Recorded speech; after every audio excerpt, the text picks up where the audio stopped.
대선 본선 레이스가 본격화하면서 여야 대선 후보들의 초반 기선 잡기 경쟁도 치열하게 진행되고 있습니다. 국회 취재기자 연결해서 자세한 소식 들어보겠습니다. 서혜림 기자. 네, 국회에 나와 있습니다. 네, 먼저 더불어민주당 이재명 후보, 국민의힘 윤석열 후보에게 만나자 이렇게 제안했다고 들었습니다. 어떤 내용입니까? 네, 그렇습니다. 오늘 민주당 선대위 회의에서 공식 제안을 한 건데요. 나라의 미래를 위해서 또 국민의 삶을 위해서 만나서 정책에 관해서 논의하자고 제안한 겁니다. 그러면서 이 후보는 어떤 정치 세력에 대한 보복보다는 민생을 중시해야 한다며 누가 국민의 삶을 더 낫게 만들 수 있느냐는 민생 경쟁을 해야 한다고 강조했습니다. 또 나아가 주 한 번 정책 토론회장을 열어서 비전과 정책에 대해 논쟁해 보자고도 제안했습니다. 이렇게 민생과 정책을 강조하고 있는 이 후보는 현장 목소리를 청취하기 위한 행보도 이어갑니다. 청년 창업자들을 만나 간담회를 한 건데요. 상대적으로 2030의 지지도가 취약하다는 판단하에 이들의 표심을 끌어모으기 위해 공을 들이는 모습입니다. 또 오후에는 조계종 총무원장을 예방하고 한국교회총연합회를 방문할 예정입니다.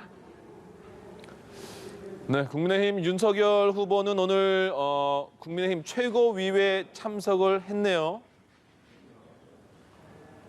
네, 그렇습니다. 오늘 오전 일찍 현충원을 참배한 이후에 국회에서 열린 국민의힘 최고위에 참석해서 대선 필승 의지를 다진 건데요. 특히 이번 대선이 대장동 게이트의 몸통과 싸우는 소위 부패와의 전쟁이라며 이재명 후보를 정면 겨냥했습니다. 아울러서 이번 선거 뒤에 국민의 삶이 더 나아지도록 하는 게 중요하다며 믿음직한 미래를 보여드리겠다고도 밝혔는데요. 또 선거를 특정 캠프 중심으로 하면 집권 후에도 유사 독재가 될 수 있다며 대선은 당이 중심이 돼야 할 것이라고도 강조했습니다. 이는 내 역할은 끝났고 비리 의혹 대선에는 참여하지 않을 것이라고 한 홍준표 의원의 말을 의식한 것으로 풀이되는데요. 실제 윤 후보는 지난 주말에 다른 경선 후보들을 만나보려고 시도했는데 성사는 되지 않았다고 전하기도 했습니다. 그리고 또 앞서 보신 대로 홍 의원의 캠프 해단식이 잠시 전인 11시부터 시작됐는데요.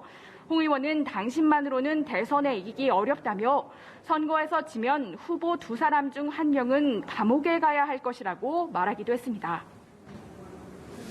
네, 그리고 이재명 후보와 윤석열 후보가 재난지원금과 자영업자 지원금 이 문제가 이렇게 맞붙은 모습이네요. 네, 그렇습니다. 우선 지난주에 이재명 후보가 전 국민에게 재난지원금을 추가 지급하자고 제안하면서 정치권에서 뜨거운 공방이 있었는데요. 이번에는 윤석열 후보가 50조 원을 들여서 소상공인과 자영업자들의 피해를 전액 보상하자고 제안하면서 맞불을 놨습니다. 일단 민주당은 윤 후보의 구상에 선을 그었습니다. 조금만 들여다보면 50조 원의 재원을 어떻게 마련할지 등 준비가 덜 됐다는 게 금방 확인될 것이라는 게 민주당 박완주 정책위의장의 설명인데요.